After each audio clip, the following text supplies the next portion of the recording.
ও দাদু, তা আমরা যে পথ দিয়ে যাচ্ছি এই রাস্তায় এই গাছগুলো লেগে গেছিল কিটা? তোর বাপ লাগেছিল, পেশো বাড়ি দেখতে পাচ্ছি, চুপচাপ চ। পেশো বাড়ি পেশো, এই যে আমি একটা কথা জিজ্ঞাসা, তুমি অমন করো কেন?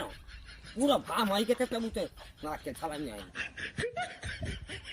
ও দাদু, তা আমরা যে মন্দিরের পাশ দিয়ে যাচ্ছি এই মন্দিরটা করেছিল কিটা? তোর বাপ কথা বলিনি, হেলে বাপ করেছে, বাপ করেছে। এই একটা কথা জিজ্ঞাসা, তুমি বুড়ো অমন করো কেন? শালার জ্বালায় তো জ্বলে গেল। শালা বুড়ো একটা কথা জিজ্ঞাসা করনি। ও দাদু, দাদু, আমরা যে রাস্তাতে যাচ্ছি এই রাস্তাটা করেছিল কিটা? তোর বাপ করেছিল শালা। যেটা জিজ্ঞাসা শুধু বাপ করেছে, বাপ করেছে। শালার বুড়ো, তাহলে তুই তাহলে কি করছিস এখন? শালা নাতি। এ শালার নাতি, এই যেটা জিজ্ঞাসা শুধু বাপ করেছে, বাপ করেছে। শালা বুড়ো। তুই আমার এই বয়সে এই হালত করলি।